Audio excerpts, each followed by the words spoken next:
Hey there, Chad here. Thanks for joining me. This is Hollywood Animal and my studio, Stubborn Mule Studios. And we're just going to kind of move along here through 1930. We have a couple of things that are in store for us. One is we need to release a film with heroes in uniform, and that is about to happen here. That film will be City of Shadows, should contain that particular tag, and that's something we're doing for the police chief. And that's so that we can earn some favor with him and literally earn some favors with him. So let's see. I just wanted to make sure we can't. Can we click that and see? We can click it and see it. And we should see we have heroes in uniform. So we're good shape there. And then the other thing we're tracking down is release a Wendy Carpenter movie. And she is in Journey to Tombstone, which is now in post-production. So we're moving right along with those requests. We will have the mayor and the police chief in our pocket. Well, not in our pocket, but at least they'll be amenable to anything that we might ask them for as we move forward. And that is important in 1930s Hollywood. So we have four folks. If you roll all the way back, you zoom all the way out, you get this nice screen, which is kind of a summary of everything that's going on. And I can see that I have four people that require some attention, and I'm going to take a look at them. I don't have a strong desire to keep David Gutman. I just don't. So it's nothing personal, David, but for whatever reason, I don't see myself using him a lot. So we're going to let him be unhappy and we'll just run out his contract there. Producers, Vincent Rooks, kind of the same thing. His loyalty really stinks. I don't know how much longer he has with us. However, he is working a film right now, so it may not be the worst idea to go ahead and give him a gift. I don't think we've gifted him before. It doesn't look like it. When we float over here, we should see it pop up. So we're going to go ahead and give him a watch. I'm going to save the cigars for the people I really want to keep and hold on to. But that should help him out just a little bit. From a cinematographer perspective, Harry Ray, another one that I'm not really screaming to keep. We've got him for another year, though. He's making some bank, isn't he? We could stand to, well, oh, no, I'm sorry. Cinematographers are on contract. He doesn't cost us anything at this point. With that said, if he were a writer or something, that number would be kind of absurd. So we can do protection right now, and that's all we could do. So there's no need to protect Harry right now, but we will go ahead and gift him, maybe get him doing a little bit better work. And again, have I done that before? I don't see where I have. So click on the watch. Give the gift. I appreciate people who appreciate me. Yep. That helped a little bit. I mean, it does tell you exactly how much it's going to help. It's not like it's random or anything. And then we have this editor who's she's our second string right now. She's not terribly impressive, but we do need to hang on to her. And the happier she is, the better work she'll do. So we are going to gift her as well. And there we have it. But remember that surprises stop being surprises at some point. That tells me, oh, there it is. I gave her a gift recently. So back in March, we gave her a gift. That's what I was trying to look at. I'm sorry. I think I rolled over the picture, not the words. So you need to actually hit the line with the information on it. And that would have told me that. I probably would have given her the other gift. Not that it would make a difference. She'd still say, hey, only so many gifts are worth giving. So there we have it. Those are the folks that the system is warning me about. Now, I also can go look at, whoops, that's not what I meant to say. I can also go look at individuals, for whatever reason I might want to. The one that I'm always concerned about, Emma here, we definitely need to see. We haven't gifted Emma, and we definitely want her to be performing a little better. So I'm going to go ahead and give her two gifts. And so her happiness is way up. And her loyalty is, at least above 50% at this point. So that's really solid. And that might impact how well some of the post-production stuff goes. So we might want to do that here as well. Lewis Murphy is our premier composer, and I think we're going to want to do the same thing. He's getting paid pretty well. We're going to go ahead and gift him as well. And I don't think we gave him a watch back in March. So we're going to go with the cigars.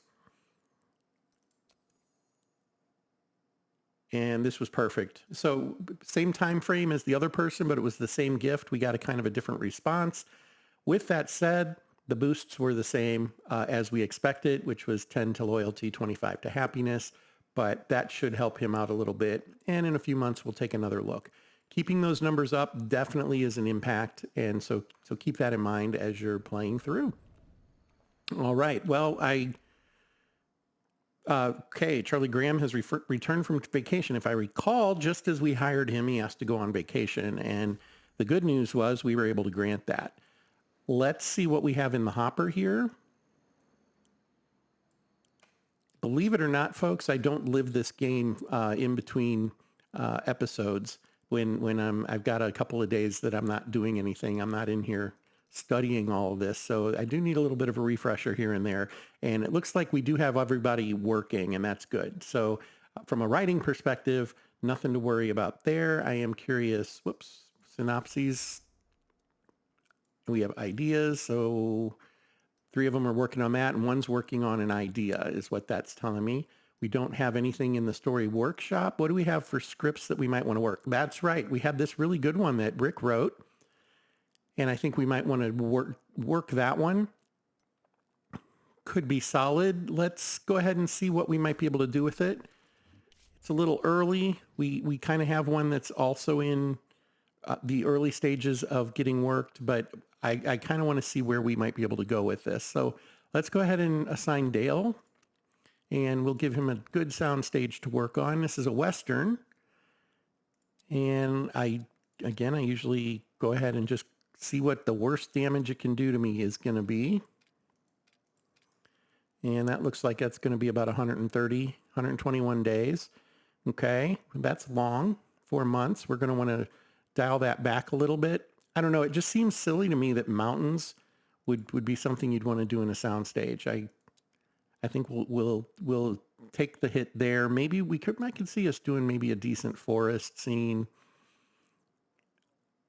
A bank is probably not so hard to do internals. I'd like to get it down to under 100 if possible. That's not going to happen, but we could maybe do the Wild West. Still have 7 days. Wild West Town, I think we're going to want to film on location there, and he's better with location anyway. So we're going to go with this 107 days, cut it down as much as we could. But it's supposed to be a good movie, so we don't want to, I'm not saying spare no expense, although John Hammond would be proud. But we could probably stand to not sweat every day of it. Go ahead and, maybe we'll go ahead and go that route. We'll move the farm into a soundstage and kind of end up at the same net. There we go. We'll continue from there. The technology, we're going with the good stuff. Sound, we're going with the good stuff. And that will drive the cost up. But there we go. We're under $500,000. We're kind of the point of the game where our better movies, that's where we're going to start. And then adding on advertising and I guess marketing and then, theater seats is going to push that number up closer to $1 million, but this should make us $1 million on top of that. So that's a good sign. It kind of depends on where it falls and how things go and frankly, who we can get to work it. And this is where I'm hurting. I really missed the boat on getting good producers early on. That might have been my fault. I might have mistimed that. I don't know. There was a couple of comments that I should have done something a little differently, and they're probably right. Work through the pain. I think that's part of it, right? Deal with the hand that you are dealt, and that's where we stand right now. This guy is not an improvement, so I think we're going to hold off. I do like to kind of pay attention to when folks are going to be coming free. Dewey Sanders, we're going to shoot Dewey a gift. He'll think about it. So I read somewhere where if you give somebody a gift, they will, and if they're loyal to you, I guess, when their contract comes up, you'll get a notification. The problem is I don't notice the notifications. They're a little too small up here. It isn't something that jumps out at me. So hopefully we catch it when Dewey's contract is up in 3 months, a little over 3 months. So I guess it's closer to 5 months, isn't it? Half a year. So we'll take a look and see where Dewey's at maybe in like April of 31. Anyone else that's much, much closer to dropping from Gerstein? Roy Schneider, but he's kind of a middler. Let's see if anybody at Evergreen. No, they've got everybody tied up pretty tight except for Russell. Russell would be an improvement for us. Oh, here's 190 days. Yeah, I think, and he's kind of got some loyalty to us. Now he's capped. He's already at his max, but that's okay. We're going to go ahead. Let's spare no expense. Said that twice now. There we go. Let's see how that works for us. You know, maybe we're throwing bad money after good. I don't know. Maybe the other way around, good money after bad. But we'll give that a try. With that said, tied up for a long time. And that's it for our best producers. So we're going to put 2 producers on this. We're going to see if double teaming it helps at all. We'll start with Victor, and we will add, and I'm going to put Roy on it. Roy is not somebody that I see staying with us long term. There just tends to be better talent available. There's better talent available now if we really wanted to go after it. This is where we're really hurting, though. Directors. Anybody, this guy's available. That wouldn't be so bad. Let's see who else free. I think we're going to have to bite the bullet and pick up Benjamin here.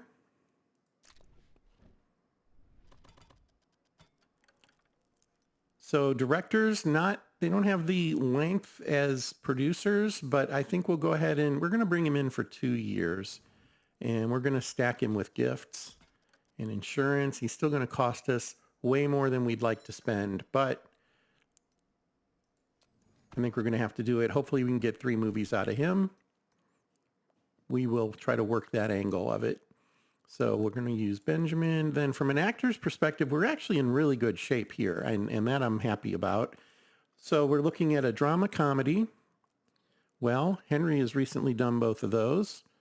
Clark has recently done both of those. Charlie is brand new for us, so that wouldn't be the worst bet. Let's go with Charlie for that role. And then the love interest. She's done a drama recently. Has she been a love interest? That looks like she has.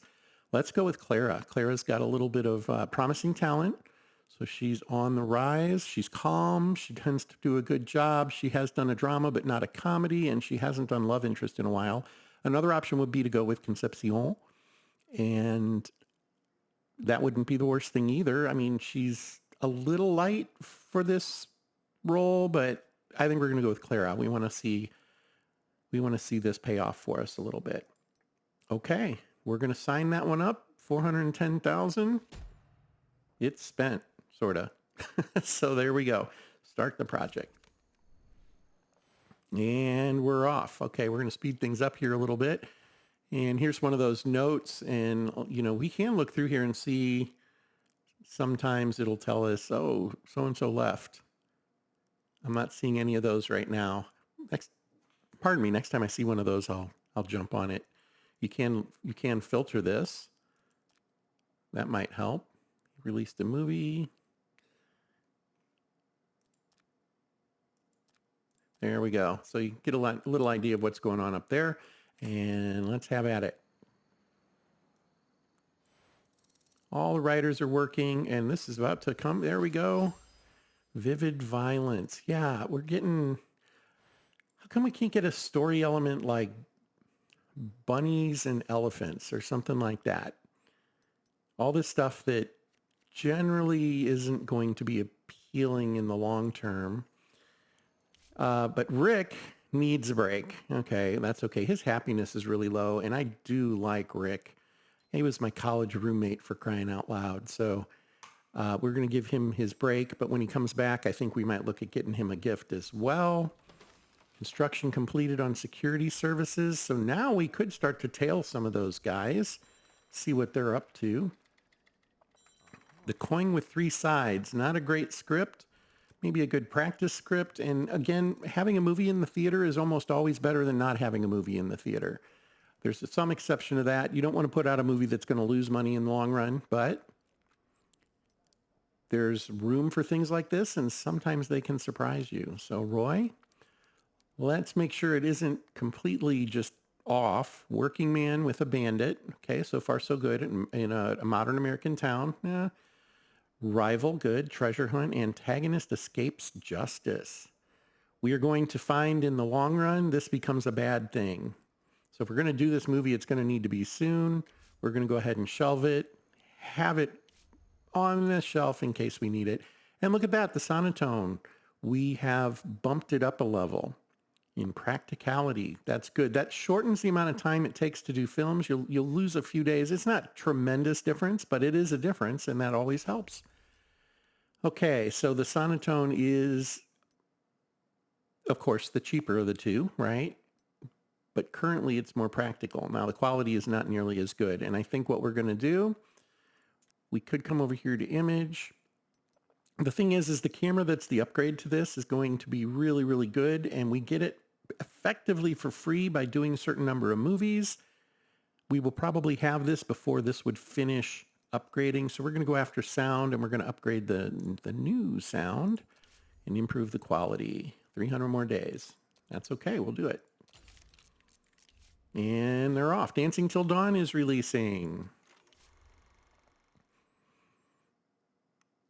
Herman has returned from vacation. Well, that's good. That's why I didn't have a whole bunch of directors. He's a director, I think, right? Yep. Okay. Well, we could have waited a day and we would have had to... I was trying to figure out why there were only 2 listed there. I hadn't thought of that. We had a lot of people asking for vacation. And here we are with Dancing Till Dawn. It got a C-. Okay. No published reviews. I have seen that before, but it is pretty uncommon. Usually there's at least one. I think it probably has to do with how we advertised, and I don't recall what the strategy was there just right now. And yeah, I don't normally watch all of those. Russell Simmons leveled up. He's up to 3. Excellent. Is it me or is he in a sailor suit? I mean, he's in a sailor suit, right? This looks like a sailor suit to me. Anyway, let's move forward. The total spent on it, a little under $500,000. That's what we need to recoup. Should be able to do that. Already got it all planned out. We did that in a previous episode. So we just sit back and count the money. Oh, the sound studio is ready. Construction is completed. That's good. We can name our sound studio and give it whatever name we like. Skywalker Sound. I don't think we're going to do that. What was, we had Rotten Fates was our big movie. Oh, Luke. Yeah, we had Limpin' Luke, didn't we? Did we do Limpin' Luke on this one? I think we did. But maybe we're just going to name it for a person. I'm going to name it for, I think it's spelled this way. Aileen Perkins Studio. There we go. That is a lady who would probably be over 100 years old now that I knew when I was growing up. And she was a musician and she was fantastic. So I realize the sound studio is not the same as a concert hall, but nonetheless, that's where we're going. Peter Harris has returned from vacation. Okay. And there you go. First week, 258,000. So we should make our money back on that, but it is not going to be a long-lived film, I don't think. And this is Ryan Doyle. He's a bootlegger. He runs some nightclubs, speakeasies, I guess, and he likes to swear a lot. He apparently is Irish. If you read through there, he will tell you that. And back home in Ireland, right there, right at the top. And if you read through this, he basically is going to pay us $300,000 to do a movie that talks about how awesome alcohol is, because it is prohibition. We're going to take him up on this, and we will release. Now, if I release a major film, it has a higher bar that it has to meet. It has to have a certain quality level and things like that. And we don't really have great control over that from day-to-day perspective. I'm going to go with, we will release your idea in 2 years. He is as happy with that. And we end up with him as a buddy as well. And there it is. We have this new story element. And guess what? Rick is available to write. Let's get this one done. And we'll have a good chance at it being a really good movie. It's just not something we completely script, so to speak. No pun intended. But we're going to go to, I want to click the right button when I do this. We want to go to the story workshop. I could have gotten there from there. Just it's like 2 more clicks. And I think Rick is our comedy writer. We're going to call this one in honor of the person we're doing it for, Ryan's big break. Ryan Doyle. It's Ryan Doyle, I think, right? I honestly don't remember for sure. We're going to call it Doyle's big break. That'll help us kind of remember. And Rick is a comedy writer, but we can make it like an action comedy, or I don't know if historical makes sense. Probably not a thriller. Adventures in beer. I don't know. That could work. Let's go with action. That tends to be a pretty good route for us. And then, I mean, as you all know, my favorite is Modern American Town because they tend to be simple. They're quick to write.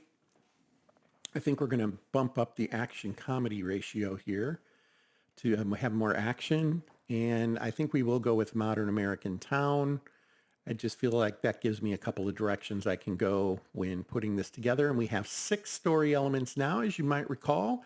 That is fantastic. So let's go with, okay, well, the first thing we want to do, because I have done this more than once, I have missed the thing that I absolutely needed to have in there.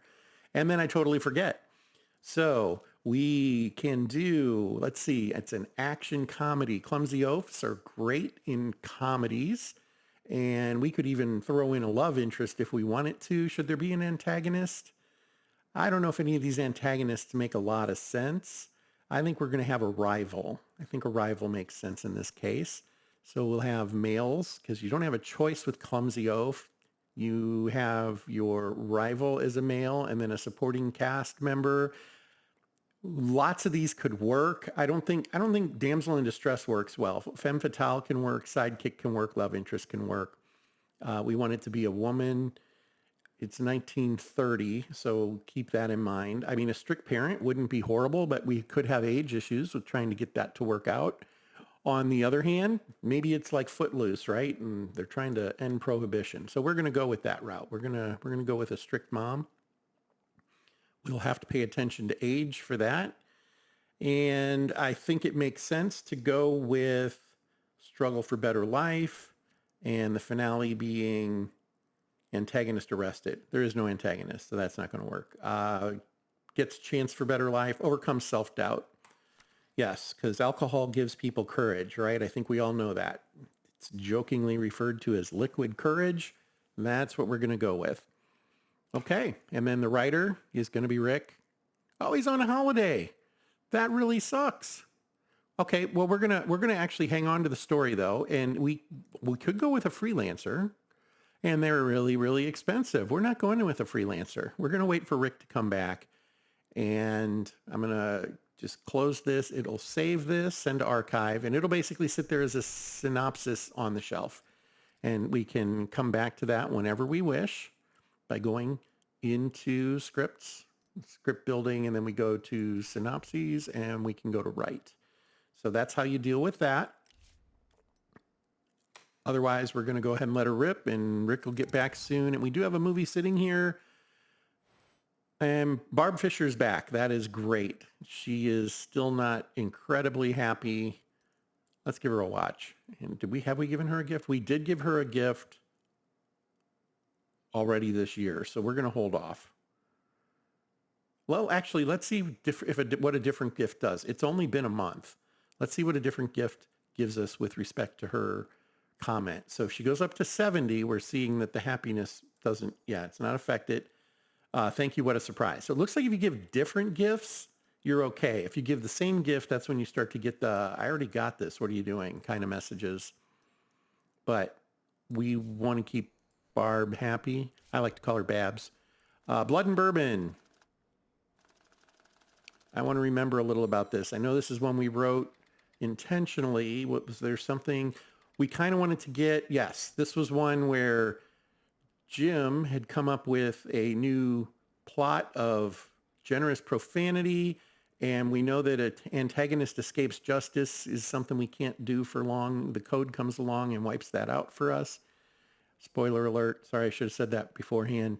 Nonetheless, this is the movie that Jim wrote, and we wanted to use his elements that he's been coming up with. Be sink or swim time for Jim. But it's now ready to go, and of course we are going to continue. The actors improved it. The cinematographer and director improved it. We still don't have a lot of control over these. Producers, we know we're suffering for producers, folks. That's on me. And I always add security. There's really no reason not to add security. We don't have any other options on this screen just yet. Eventually, just not yet. And then a script called Drink from My Skull is in. Excellent. And it did pretty well. Is that going to be Roger?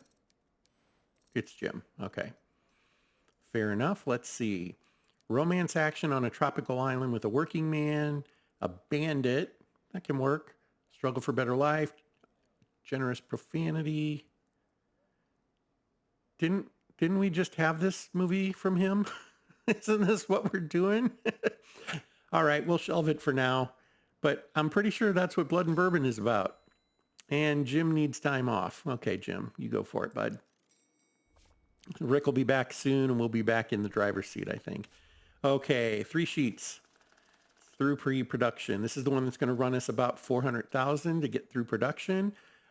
Our pre-production improved it. That's always a plus. We can kind of take a look and see what that looks like. And yeah, locations, costumes, things we can't control. Extras, that's curious because I thought we picked maximum extras. That's okay though. We're going to go with it. Start production. Assign security. Oh, let's give the level 3 guy something to do. There we go. That's looking pretty good. This is not... Yeah, we're going to end up losing money on this one, it looks like. Theater management. This is good. Construction completed. So we're going to lose money on that, but we're going to immediately come over here and theater management. We're going to buy some screens. So we want to come in here and go to cinemas, and then we want to go to theater management, and this allows us to purchase more theaters. So right now we have a maximum of 455 screenings in our theaters. And I can't quite remember how this math works out. There is logic to it. It's just a factor. We currently have 91 theaters. I'm going to bump that up to 100, and that will dramatically increase. Well, it increases by 45. So I think it's 45 by 7 is what that'll increase for us. This is probably per day, I guess. I'm not quite sure. But we can figure that out at some point if it becomes important. Long story short, you typically want to have lots of theaters because you do pay maintenance on them, but the maintenance is cheaper than renting other people's theaters, depending on your cadence of movies. So I usually try to buy as many as I possibly can. We are not the richest studio out there right now, so I'm going to be a little bit conservative. We're only going to buy 9 new ones, but we are going to buy 9. That's going to cost us about 10% of what we have outstanding, and that's okay. We're going to go with that, and that'll allow us to slate more movies without renting more screens. That's really why it becomes important. So we're going to confirm that. And incidentally, if you ever run into the spot where you have a movie that's doing way better than you thought it would, like way, way, way better, and you don't have any more seats to allow it to continue because you've got another movie coming out that you've already plotted out, it isn't always the worst idea to buy more cinemas, and you can then bump up those numbers. So just one thought on how you can kind of manage that a little bit. Okay, well, let's get through this release over here. See what happens here at the end of week 4. I don't think it's going to be pretty, folks. I don't think we're getting to the 486,000. Yep, we're a little short. Oh, it's 434. We're a little short, and I don't know that we, to make up 29,000, it's already down to, there's 6% attendance. Yeah, so for every... Yeah, we're going to take a loss, and we do take a prestige or reputation hit for taking a loss, but I don't know that there's anything we would do that would recover this. I mean, it isn't impossible. It maybe would, but I don't think it's worth the risk. So we're just going to end the distribution of that one. It's too bad.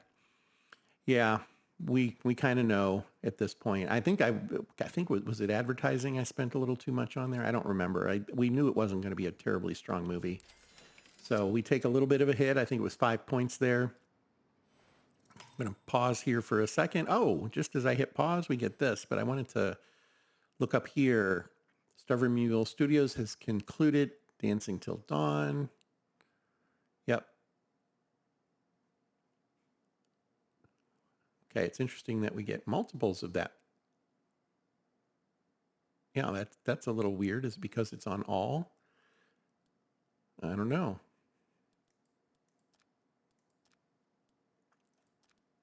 Not sure. That's okay. At least we know, right? And yeah, so it didn't tell us how many points we lost for it. I think it was 5. Feel free to hit replay or rewind and you can check that out. Okay, so on 3 sheets. In the bank robbery scene, the extras don't look too scared. The director has tried his best, but he couldn't make them seem afraid of the robbers. They want to pistol whip an extra. Reshoot the scene until it looks convincing, which will slow things down. Effectively, we lose 4 days, right? 40% for 10 days. That's 4 days. Let one of the robbers pistol whip a hostage. Higher quality film. Well, we are all about quality. But we decrease our reputation by 3. So this is where one of those things where I think they're doing some numbers balancing. My reputation is 150. How much difference is there if my reputation is 147, right? If our reputation was 20, I could see that being a factor. This is the best option right now. As distasteful as it is, I think this is the best option, and that's what we're going to go with. We can have a lower quality film, just move on. And we could try to bring in some other extras, but we don't have that option available yet. That one is quite a ways off for us. So beat one of them up. That's always the answer. Violence is always the answer, right? Not really, folks. Not really. All right. And Anthony Campbell is back from vacation. I'm kind of waiting for Rick to get back. That's part of what's been on my mind. I want Rick to get back from vacation so I don't forget. But, okay, the extra who got pistol whipped is demanding compensation for his injuries. Yeah, I mean, can you blame him? So this is where we could try to stash it as a secret. The chance of beating up an extra leaking is high. We could threaten him. Don't you dare tell anyone. And the chance of a leak is medium. I haven't actually played with those, if I'm being honest. That might be a way to go. We could also just pay him. Well, we have $4,500 in cash. It would cost us $3,500. This is why we have cash. I'm thinking I'm going to go ahead and pay him. Now, I'm certain that another event will come up that's going to require $1,100 that I won't have. Eventually, this number can start to go up. There's a research that we'll do, and it'll start to impact that. We just haven't gotten there yet, but we're going to go ahead and pay the man. And there we go. So just a few days from the release of City of Shadows, I think we're going to pause right about here, 4 days out, and we're going to end this episode. We will pick up right here in the next. I do appreciate you joining me for Hollywood Animal. I really enjoy playing the game. It's just a blast. If you haven't picked it up, I hope you'll take a really hard look at it. And if you haven't, I would appreciate a subscription to my channel, but that is completely up to you. It does help me out. And, as always, I appreciate your time. Until next time, fair travels.